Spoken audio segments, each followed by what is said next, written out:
going on out there? I'll go start the generator.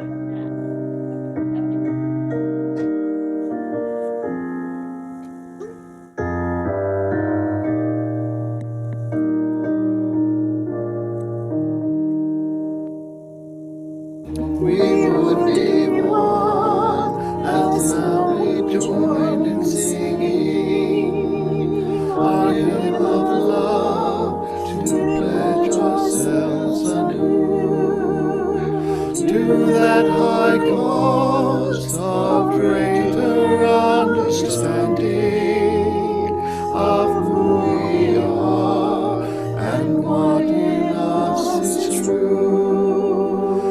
We would be one in living for each other to show to all a new community. We would be one in building for tomorrow a nobler world than we have known today. We would be one in searching for that meaning which binds our hearts and points us on our way. As one we pledge ourselves to greater service, with love and justice strive to make us free.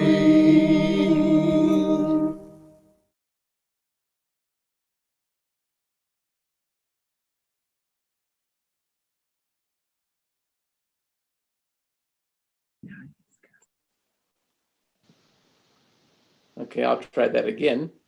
Good morning. I want to extend a warm welcome to you today. Everyone is welcome here. This community is a safe place where we support each other in the sacred task of becoming, celebrate the transcending mystery of life, and rely on the transforming power of love. Today, the theme of our service is grace and mercy, as it has been all month. Our special guest speaker is Rosemary Cox of Saging International.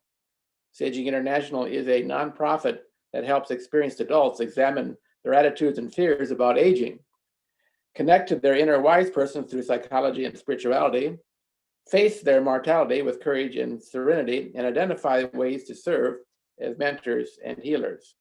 Unfortunately, Rosemary has another event going on right now that requires her presence, so she will not be able to be with us after the service to answer questions about the Saging program. We do have her on a recording though, so she will deliver our message. I have worked with Rosemary as a co-facilitator on several different workshops on aging. So even though Rosemary will not be here, I will attempt to stand in for her and answer questions during our after-service talk. I encourage everyone to stick around for Circle Talk. It is perhaps the most important part of our time together. One of the goals of BUUF is to provide a safe place where everyone can know and be known. Circle Talk is where you have a voice. What you have to say is important to the whole community, important to the life of this community. Now today, service, we're probably going to run a little longer than the prescribed hour, but we are going to have breakout circles and circle talk. Don't be surprised when you go into a breakout room, which will only be about for 10 or 15 minutes. If you are newer to the congregation, that you end up with me. I've requested that because I want to get to know you. So, once again, I encourage everyone to stick around for Circle Talk. It is probably the most important part of the whole Sunday morning experience. And now we have the announcements. Does anyone have anything to add to the announcements we have printed at the end of the bulletin?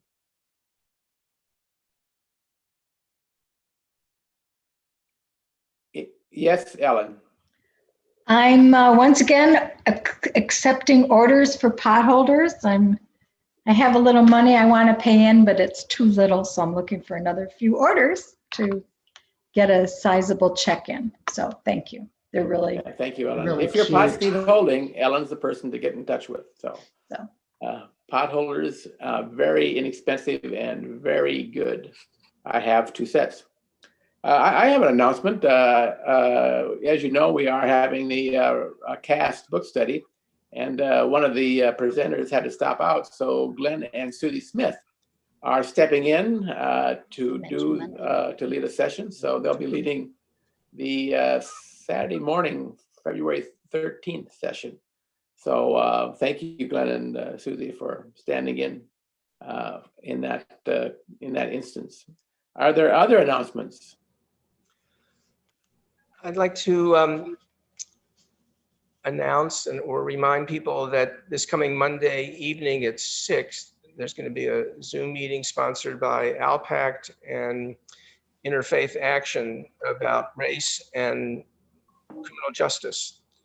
I don't have the link, but you can get it by Googling either Southwest Michigan ALPACT, ALPACT, or Interfaith Action.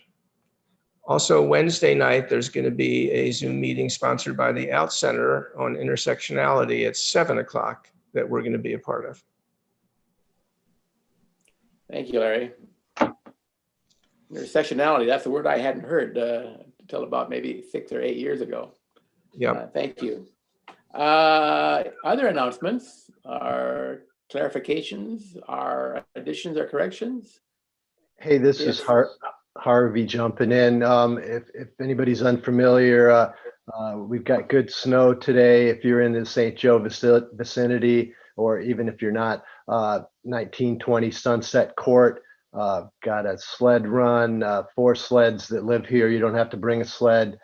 So if you have kids or if you feel like being a kid, sledding today. I'll be here for the next few hours. Then I'm heading off to see Hillary's baby Frankie this afternoon. He's doing great.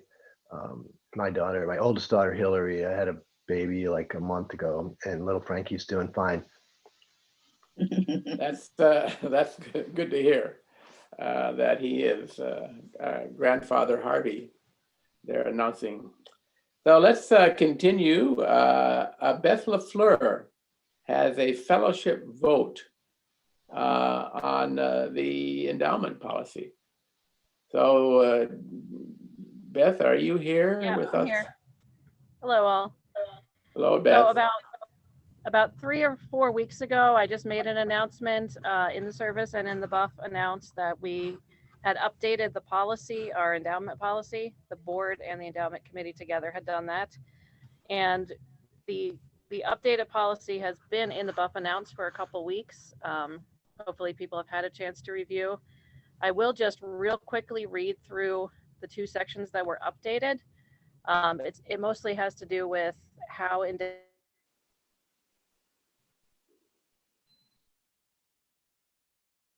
Beth, we lost you there. Someone's got to turn something off at your house. Not enough bandwidth. For special general endowment fund distributions in agreement with the purposes outlined must first be approved by a majority vote of the board and 2/3 of the fellowship. Once approved in this manner, the endowment committee will deliver a response to the board within 30 days, either approving or declining the request and the reasons for doing so. It also has some language about the endowment committee working to help request, sorry, I'm not very with it this morning, I apologize. It's okay.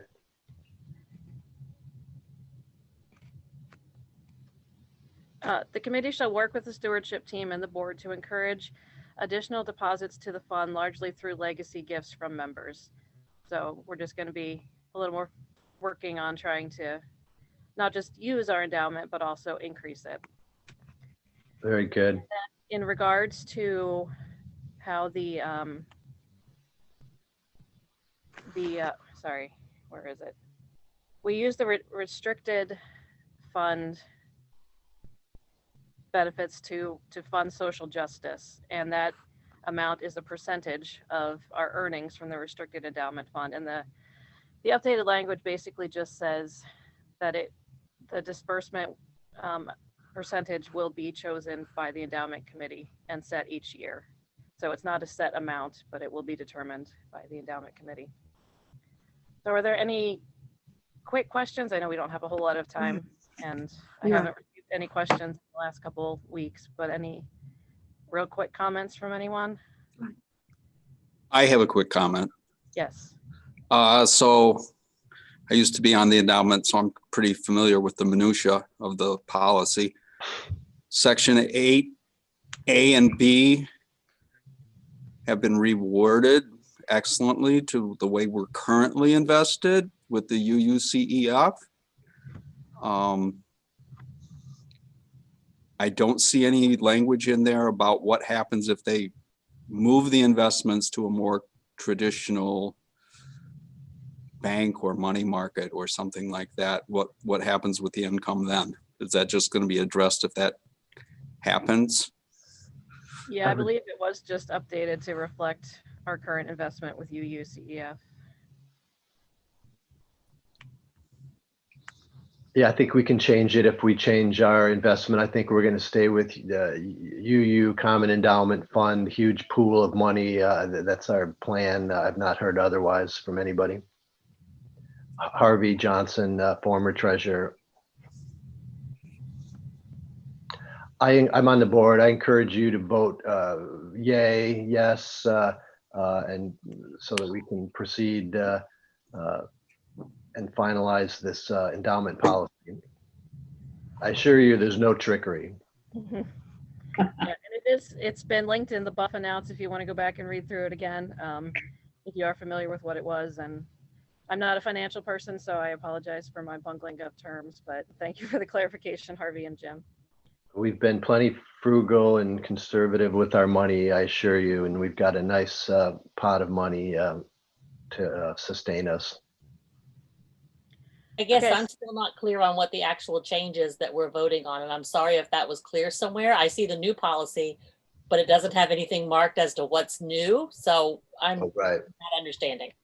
So what was changed was we just put in language about how the endowment committee has 30 days after a request to approve or deny, just to make it a little more clear about the process of requesting. So that language was changed.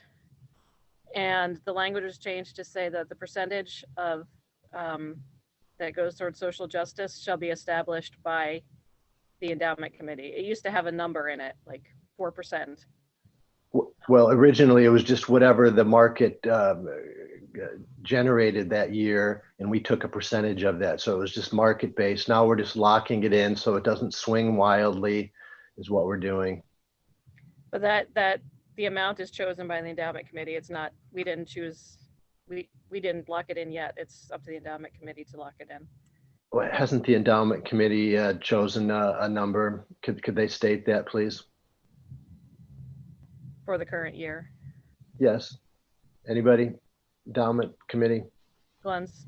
We don't have, we haven't come up, we haven't met and talked about a number for this year yet. I thought it was right before the annual meeting was when we would state the Right now we're sailing at what, 3%, 4%?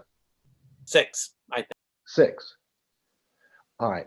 So anyway, not a which is huge. the maximum allowed. All right. So right, the endowment committee could say, let's do 4, let's do 3, and those three members would have the power to do that, and that's okay. Yeah, and I think the language said that a month before the annual meeting that it will be chosen for the following year.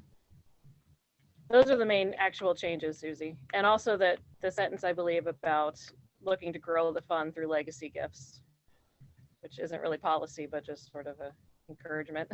Yeah, so we've clarified a couple sentences, added one sentence. The document's like a page and a half, so it was not 100% clear to everybody who's going to do what, when. Now it's more clear. Thank you.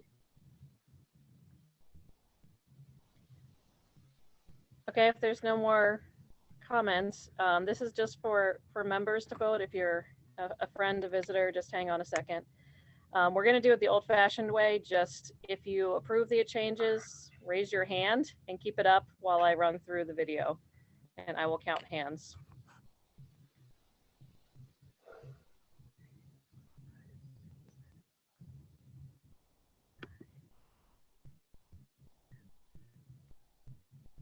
Democracy, baby.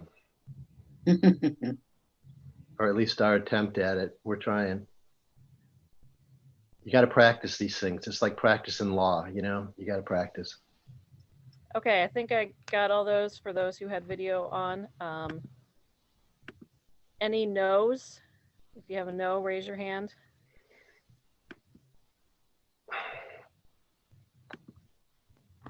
Okay, and Do we have a Anyone? majority? abstaining?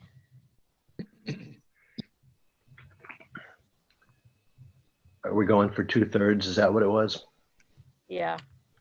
We had 23 vote yes. 20, 2/3 of those currently voting, or 2/3 of all members? 2/3 of those who are here to vote. Yes. Is that correct?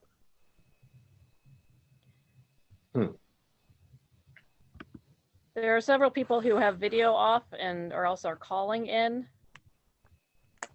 So I don't know what their votes are.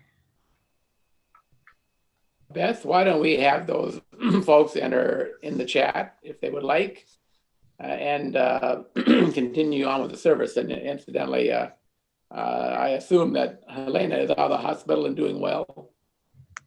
Yes, yes. Helena ended up in the hospital for 3 days this past weekend, but she is doing better. But that also accounts for my Holy smokes, what's up? she has an ongoing stomach issue that sort of flared up this past weekend and required an inpatient treatment for a couple days. Oh, goodness. And it's just something she will have to continue to deal with, but it's nothing severe or life-threatening. Holy smokes. Beth, thank you, Beth, for leading us Yes. in that vote and for sharing. All right, should we just tally it up other than right this minute and proceed? Yeah, let's do the tallying off screen, and let's move on with our opening hymn. And now Lois will kindle our chalice. Yes, read. I light this chalice in honor of all grandparents because they make time to walk and talk with you. They ask how you're doing and they give you nice gifts. Amen. Thank you, Lois. And now our message from our Social Justice Committee, Our Time Is Now by Ellen Higdon. Hi. As a member of our Social Justice Committee, I was asked to speak for a few minutes on a person of color whom I admire. I chose to honor a role model who is my hero and who is still alive and making history today. She is Stacey Abrams. Stacey Yvonne Abrams is an American politician, lawyer, voting rights activist, and author who served in the Georgia House of Representatives from 2007 to 2017, serving as minority leader for 6 of those 10 years. She ran for the governor of Georgia in 2018, but was beaten by Brian Kemp, former Secretary of State, who was in charge of said election. When she lost, she cited the purging of 1.6 million voters from their voter registration rolls from 2010 to 2018, including one woman in her 90s who had voted in all elections since the 60s. Also, long lines at polls forcing 30,000 voters to vote provisionally, most of which did not count, and 100,000 votes which went missing due to faulty voting machines, especially in communities of color, as some of the voter suppression methods which caused her to lose by less than 55,000 votes. Some very simple math. She lost by many fewer votes than I just tabulated.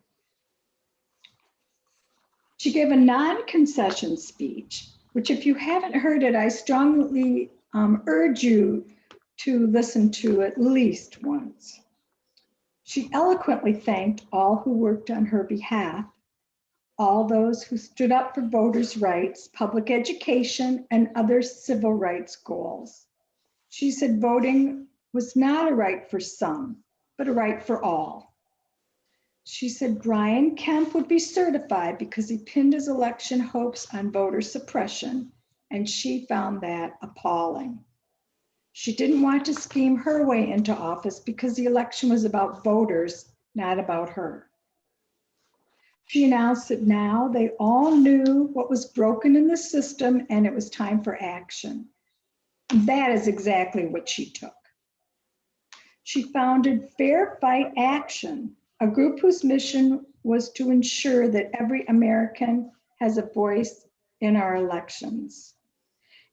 And I think this is why I was so impressed by her, is that it wasn't about her, it was about the system. And rather than fight the system, she said, it's going to change and I'm going to be a part of that. This organization funded and trained voter protection teams in 20 battleground states. They trained and hired young people of color to tackle social issues. She also founded Fair Count to ensure accuracy in the 2020 census. She's written political books. One is Lead from the Outside and Our Time is Now. Also, she's written several romantic thrillers under the pen name of Selena Montgomery. And I put that on my to-read list. I hear they're pretty good. Due to her hard work, her organization registered 800,000 new voters in Georgia and flipped her state blue for Joe Biden and Kamala Harris. Not only that, but she was able to repeat this amazing success and help get both Democratic senators elected, John Ossoff and Raphael Warnock. Hooray for justice, hooray for Stacey Abrams. A true American civil rights leader for today. I can't wait to see what she's tackling next. Thank you, Ellen. That was very good. Thank you. And now our affirmation of faith. We'll read it together when it appears on your screens. Love is the spirit of this church, and service is its law. This is our great covenant, to dwell together in peace, to seek the truth in love, and to help one another. Let us continue to the Poet's Corner with Harvey reading The Fish. The Fish by Elizabeth Bishop, an American poet, lived from 1911 to 1979. I caught a tremendous fish and held him beside the boat, half out of water, with my hook fast in a corner of his mouth. He didn't fight. He hadn't fought at all. He hung a grunting weight, battered and venerable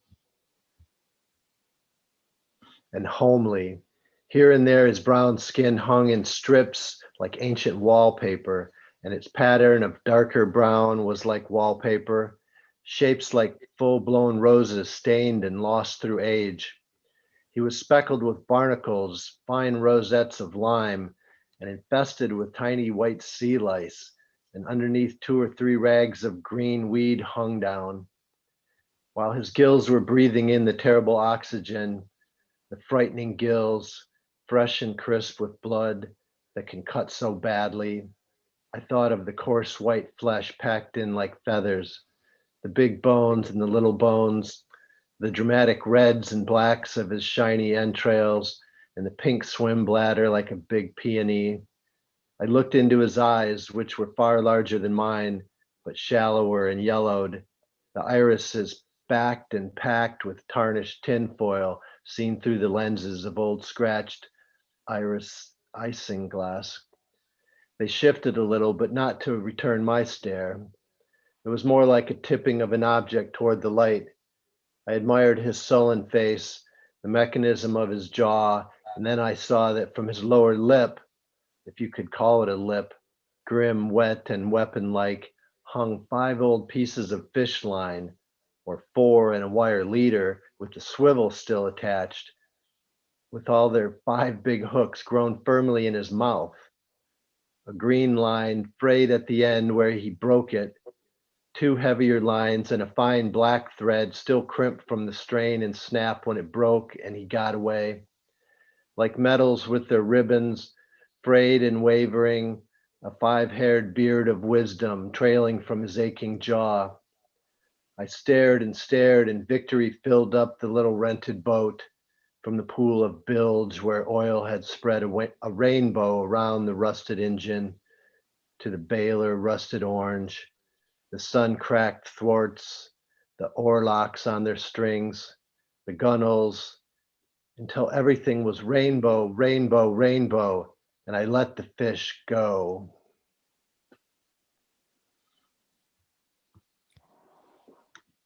Thank you, Harvey. And now the story for all ages. Bridget's Eve by Nan Lundeen. Molly opened the wood stove door and tossed another log on the fire. Her 5 younger brothers and sisters were seated in a semicircle on the family room floor, watching the fire through the glass in the stove's door.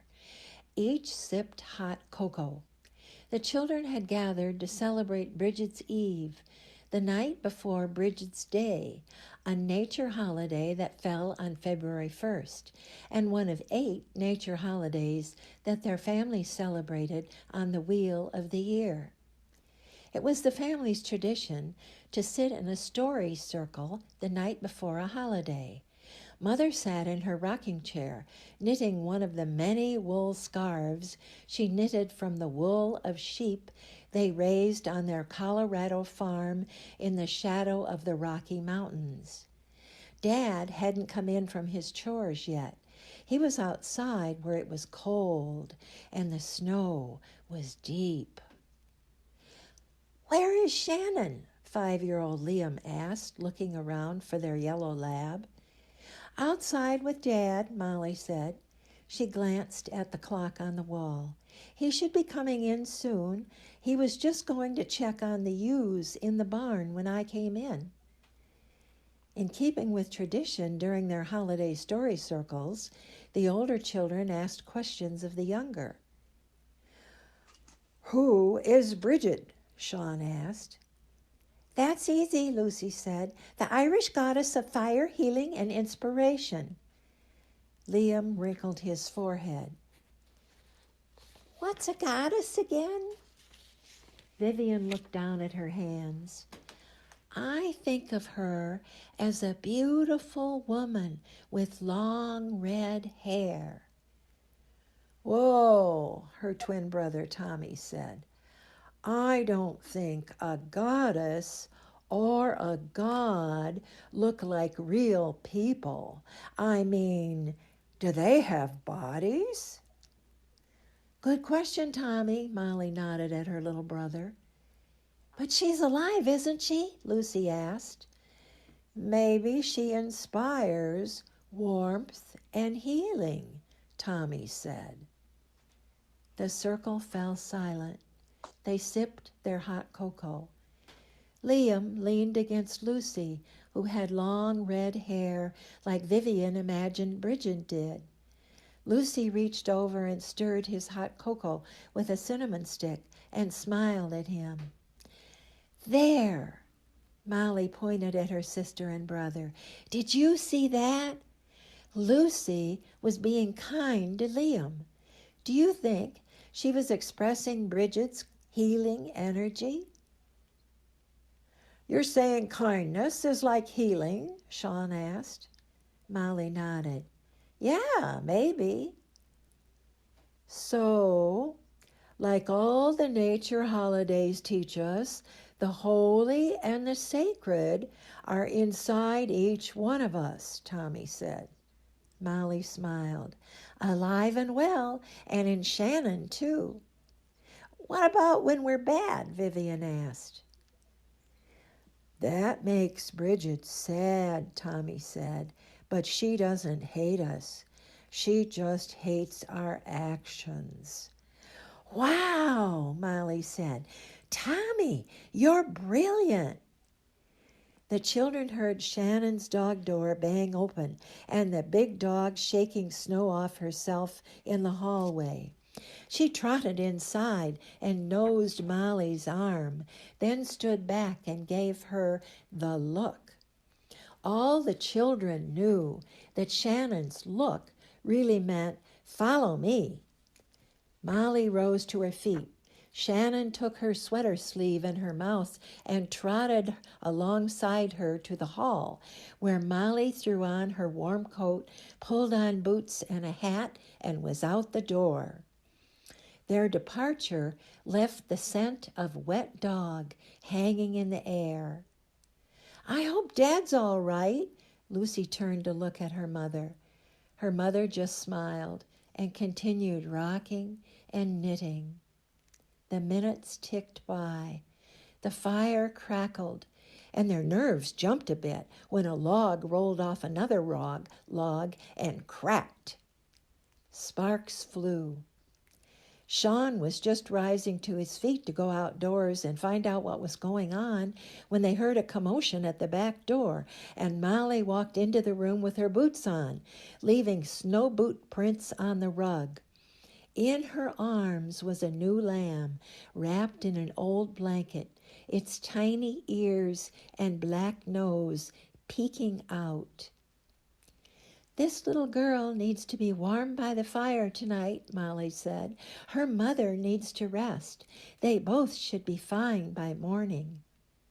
"And her name is Bridget," Liam announced. The end.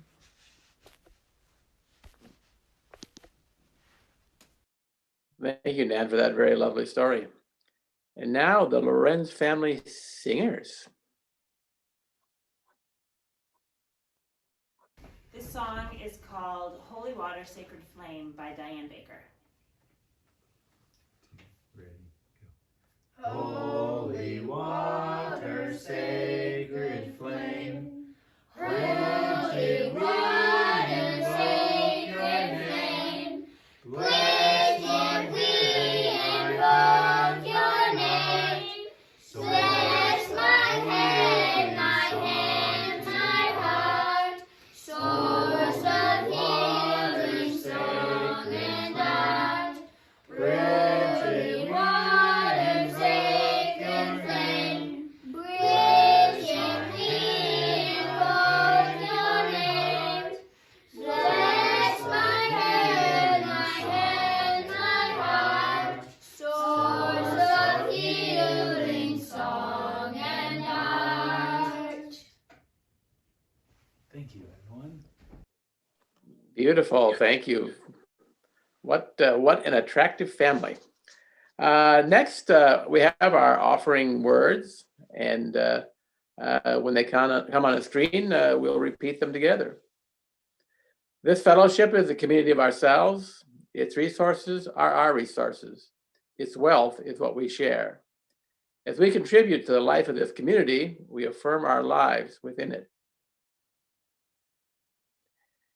And thank you all for your generosity. And now, just as long as I have breath.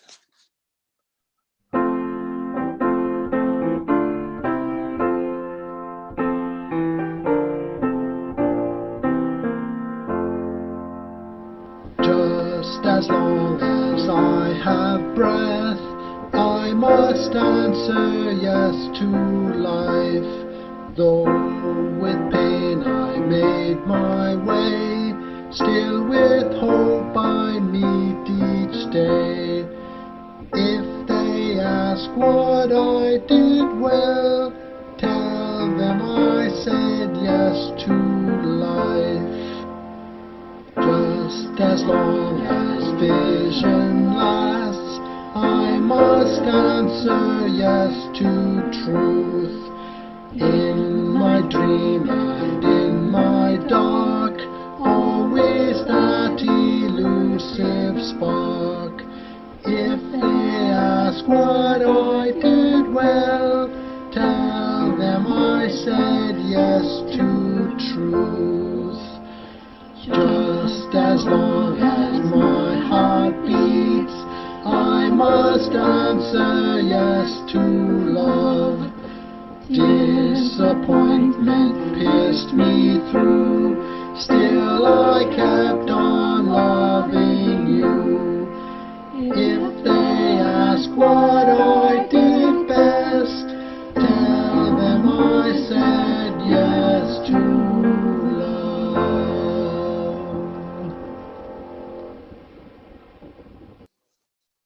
Amen. Thank you, Buck musicians, and thank you, Harvey. And now Judy Williams will share with us a little bit of herself.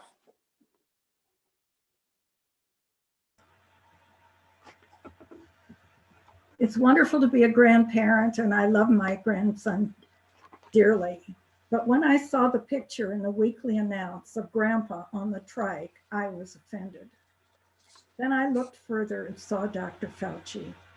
To me, he's what aging often looks like, a vibrant and productive person. I realize that doesn't work for everyone. Many people don't reach 80. Many have disabling health issues. Many are taking care of grandchildren when their parents are working or for other reasons can't do so. Many old people, probably most, have financial issues. Some have lost children. Some have great concerns about their adult children's issues. But even those elders are often productive people. Elders do have Social Security and access to Medicare and Medicaid, but those benefits are not enough. So younger people, start saving if you can, and eat a plant-based diet and exercise. We in Berrien are fortunate to have many elder services. The Area Agency on Aging, PACE, Hospice, Meals on Wheels, Senior Centers, even free help on taxes, and many other services. We have many vibrant, productive elders at BUUF. Remember Gloria on her knees helping to paint Black Lives Matter in front of Benton Harbor High School? And there are others at BUUF who are working to make the world a better place.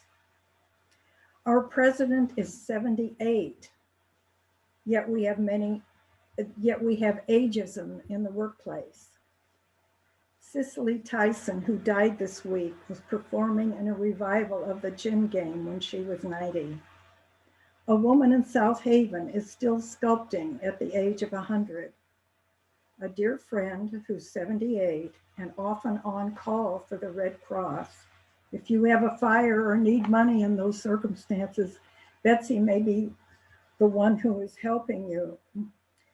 Betsy had the courage, in spite of COVID, to invite me to stay with her after my knee surgery.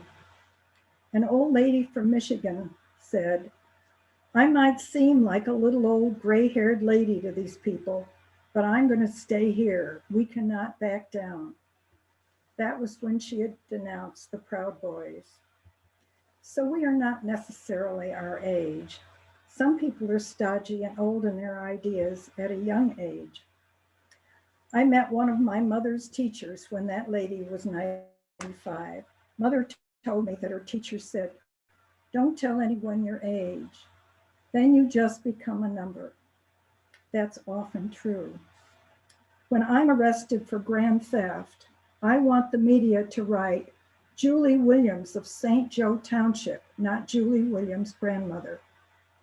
I love my grandson very much, but I'm more than a grandmother.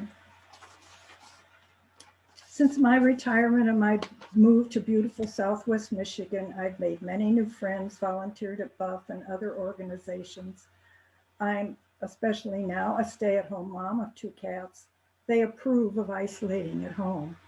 Most of the time I can get up when I want, garden, play bridge in the afternoon, read as much as I want, work on projects, volunteer, go on lunches, again, COVID, go on long lunches, again, COVID permitting, whatever. It's wonderful if one is blessed with happiness.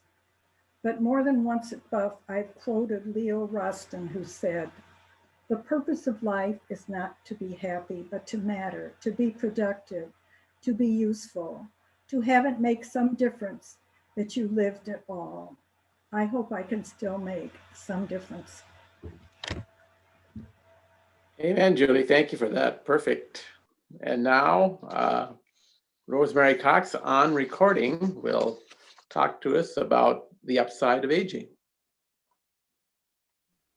Thank you, Reverend McConnell, for inviting me to come and talk with your congregation about a very important topic on aging. Today, we're going to take a real quick peek into the flip side of aging. To learn that it's been a struggle across generations for people to understand and accept what aging is. I'm also going to briefly mention the developmental phases in the second half of life. You'll learn a little bit about the saging model and how it helps us to redefine our life's purpose as an older person and deepen our spirituality. And then you'll have at least one practical example for bringing wisdom and spirituality into your life as you age.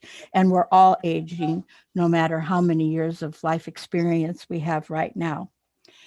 So it might be easier, really, to talk about the flip side of aging, to rattle off all the negatives and the complaints of aging, because it's a habit, because we like to poke fun at ourselves and at other people.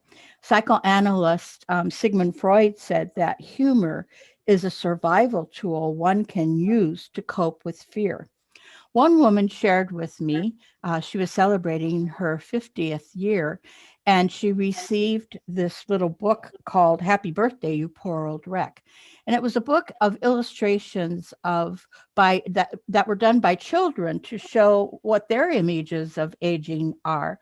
And this was done by a little 6-year-old. And it says, when you are an old man, you go all crooked and you keep falling down. A 15-year-old shared that aging is when you have to get a pair of glasses, and then the glasses reveal 2 more parts of aging. You see your first wrinkle and you see your first gray hair.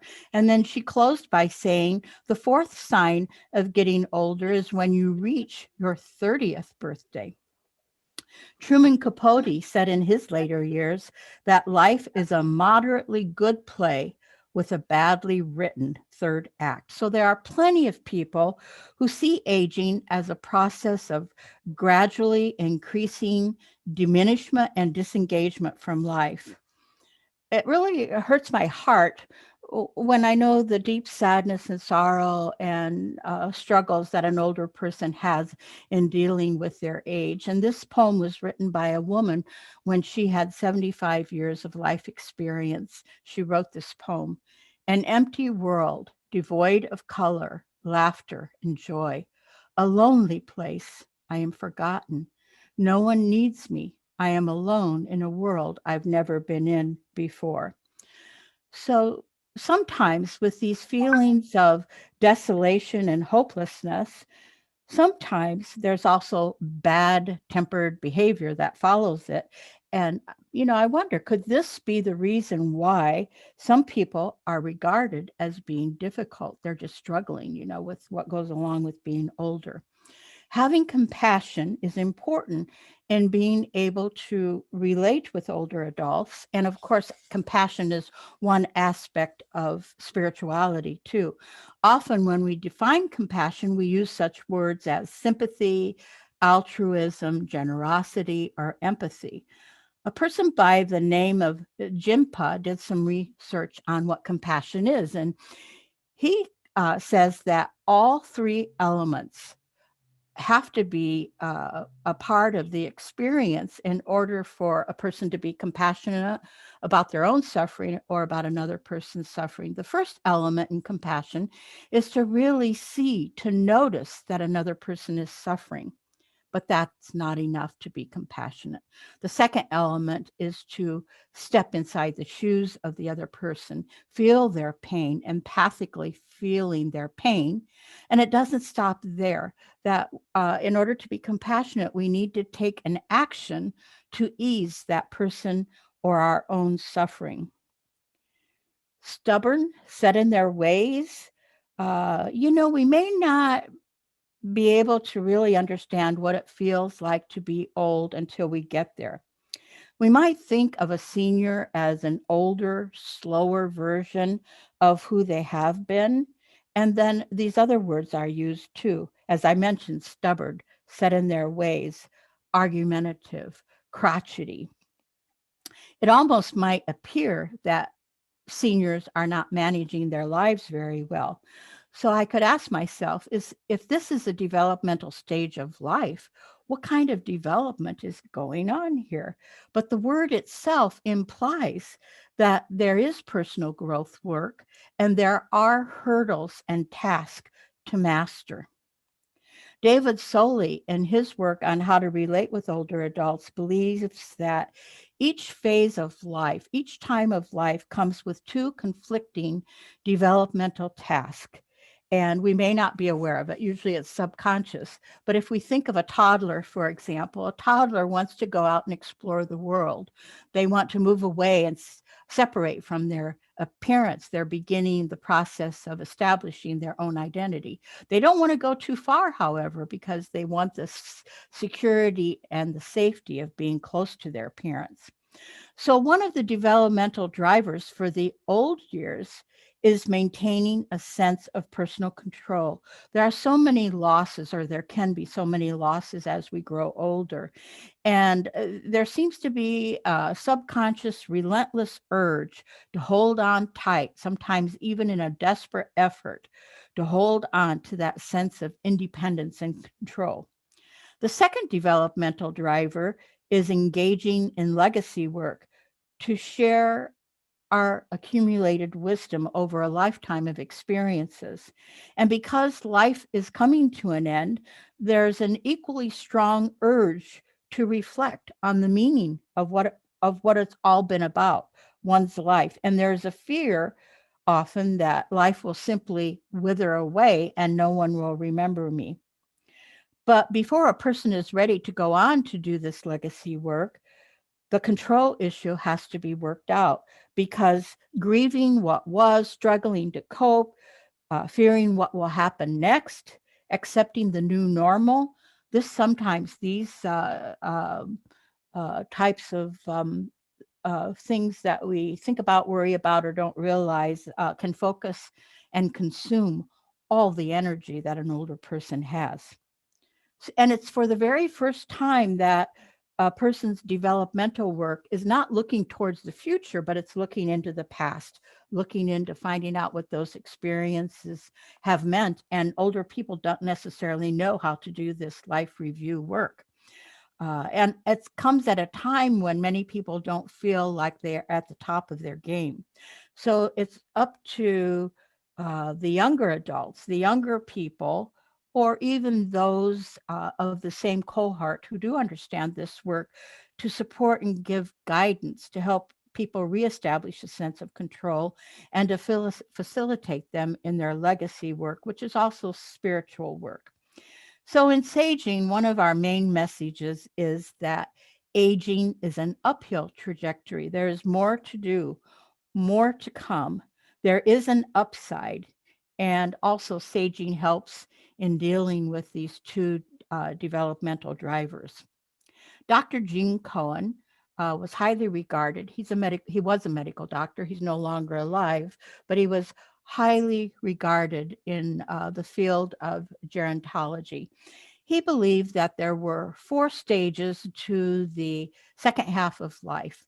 And in each one of these stages, we deal with one of life's sacred questions. I'm not going to give details on this, but you can see what those questions are and the stages of life with the approximate ages. But it's important work. And so when we get to the 60s and beyond, there's other models besides saging, but saging helps us to deepen an understanding of who we are as this new older person, to find a renewed sense of meaning and purpose, to be able to leave a legacy, to nurture a new sense of what it means to be fulfilled in the age that we are in. And so saging, we also say, or aging, is a spiritual journey. One man in one of our workshops said that aging is the final act of creation. I told him I was going to use this definition, and he shared this with me. It's been at least 10 years ago. So in saging, we understand spiritual to mean, because there's so many definitions, but spiritual means a deep personal connection with ourselves, with others, with our past, with our present and our future, with Mother Nature, and then something greater than ourselves. This next quote was said by Christina Puchalski, also a medical doctor. This is her definition of spirituality. It is the aspect of humanity that refers to the way individuals seek and express meaning and purpose, and the way they experience their connectedness to the moment, to self, to others, to nature, and to the significant or sacred. So the meaning is very parallel to the first one that I shared. The autumn of our life is the time for harvesting the wisdom of our lives. Some philosophers, authors will say it's also the time for the expansion of the soul. And Rabbi Zalman Schachter Shalomi started the saging movement, but he also said that we tend to curtail the depth and the breadth of our experiences and find ourselves in what he called the box of unlived life. What happens here is that when we reach a certain age, and this isn't every moment of our lives, but there are certain moments when we look towards the future, and in that moment, all we can see is the decline that might await us, our mortality. The emotions might be fear, might be anxiety, might be something else, grief. And so we tend to turn our back to the future. We don't want to talk about it. We don't want to think about it even. So when we've turned our back towards the future, we're looking at the past. And there are certain moments when we're doing this that we don't see our successes all the time. What we see is the things that we feel guilty about, the things that we feel remorse over. We see the pain that we might have caused ourselves and other people and our failures. And when we do this, when we put up these walls and we separate ourselves from the future and the past, we are actually giving ourselves a very painful, guilt-ridden outlook for the rest of our lives. We limit our awareness to a present that lacks the wisdom from the harvesting of our life experiences, and we take away the hope that we have for the future, for the days to come. And Reb Zalman called this an artificially shrunken present that keeps us imprisoned. And so getting out of the box is one of the goals for the saging work, that we deal with these things that can cause us great anxiety. And then in the process of doing this work, we grow, we become transformed, purpose-filled elders who are able to share our wisdom to heal the planet, our communities, and our family. So who was Rabbi Zalman Schachter Shalomi? He died back in 2014. He started the saging work back in the 1980s. He was a professor of Jewish mysticism and the psychology of religion. He also pioneered a movement to renew Jewish spirituality in the contemporary world. We describe saging as a process. It continues throughout the rest of our lives that enables us to become more spiritually or inwardly radiant, feeling more physically vital, and wanting to be more socially responsible in the second half of life. Saging also helps us to consciously transform what might be seen as the downward arc of aging into the upward arc of expanded consciousness, crowning our life with meaning and purpose. So when Reb Zalman was asked, well, what is this saging work? What does it entail?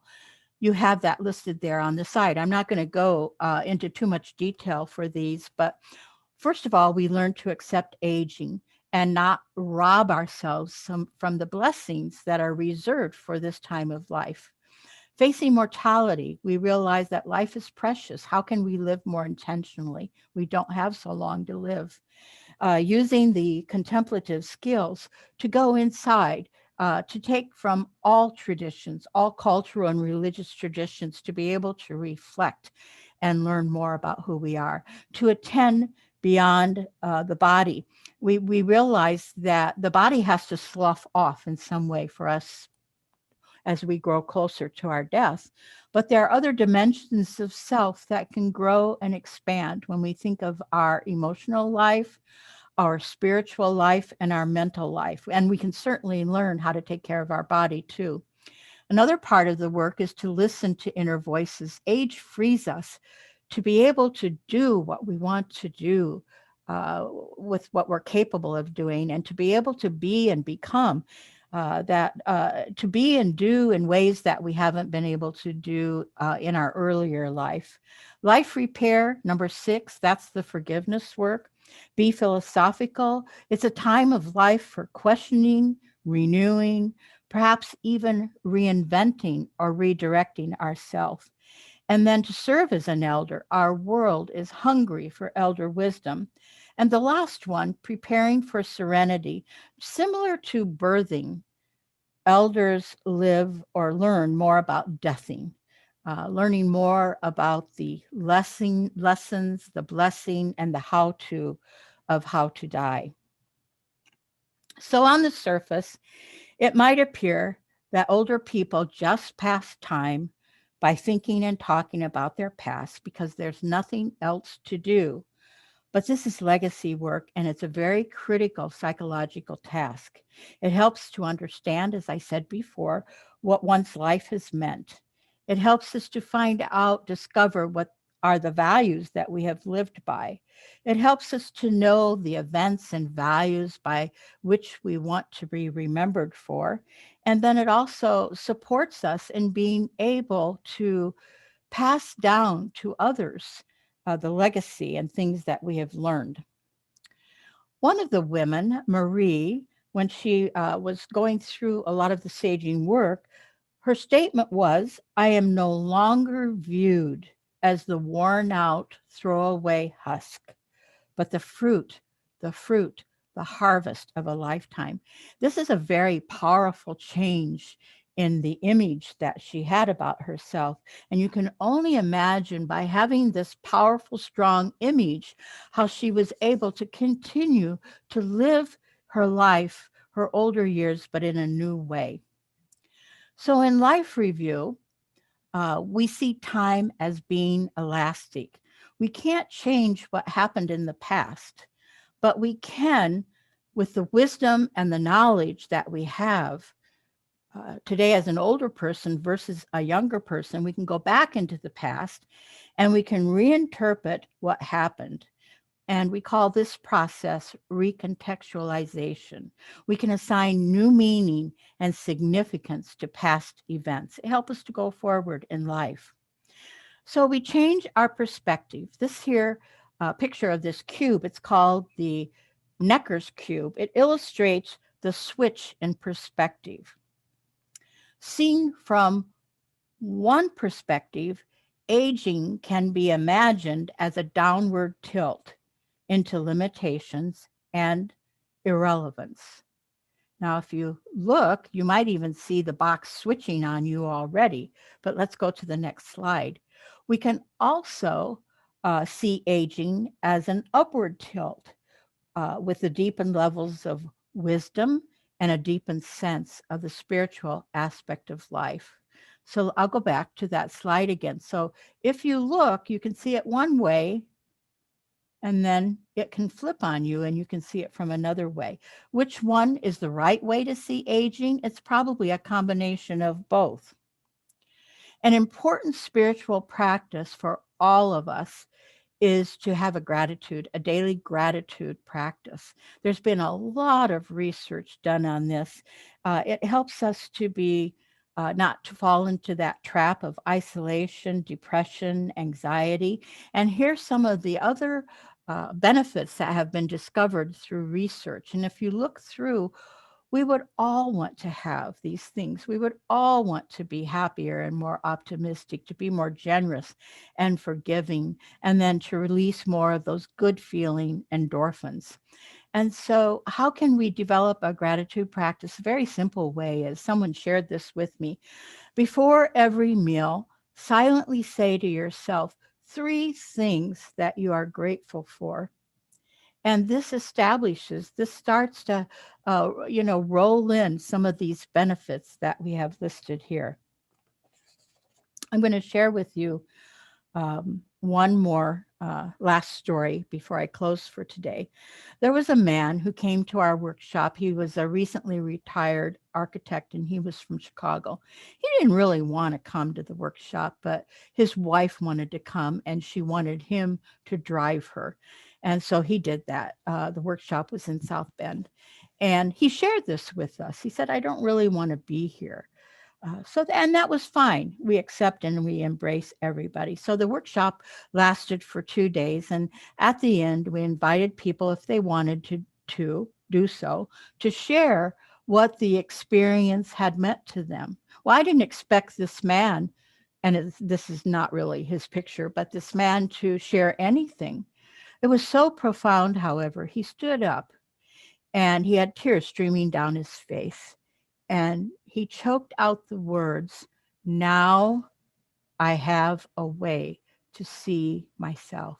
He didn't even know that he needed to do some of this inner work. Now I have a way to see myself. So the other thing, another role for elders is to learn how to be blessing givers. Even the frail elders can do this when they can't get out into the world anymore. How can we teach older people to share blessings within their families, within the communities, within the world, to express hope, to express love, and so forth? And so I want to leave you with such a blessing. And for me to close with today, may you all walk with a happy heart. Thank you very much. I so appreciate being here and giving you this message. I hope it makes a difference to you in some way. Thank you.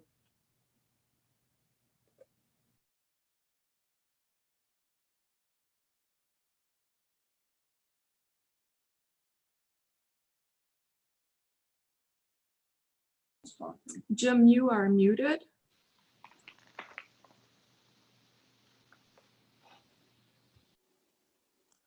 Yes, that was a very. Jim, I'm sorry, you've muted again.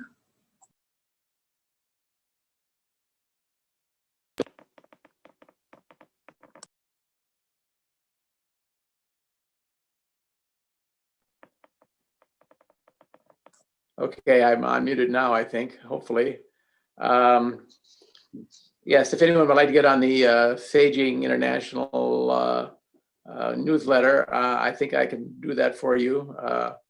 They put on quite a few different programs on aging and spirituality, and some of them are quite good. They cost a little money, though. They're not free, but they are very lovely programs. With that, I would just like to say also that we're running quite a lot over time. So what we're going to do is we're not going to have the breakout rooms today. We're just going to go right to the circle talk after our musical benediction. I extinguish this chalice in memory of all parents, grandparents, and wise elders we have loved and lost.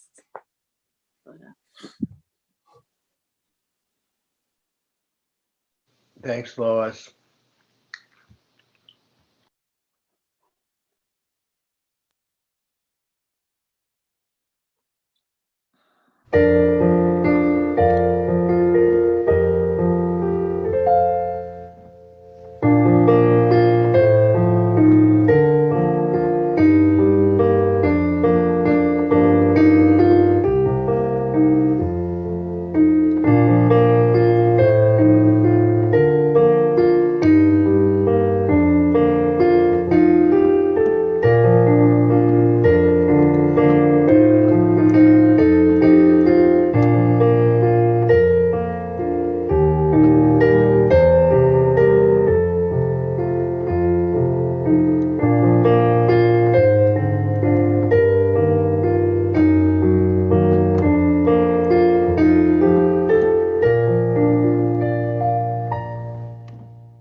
in friends, peace. Go in peace, friends. And if you'd like to stick around for the circle talk, that would be great, which begins right now. Thank you all for taking part in the service. What a lovely service it was.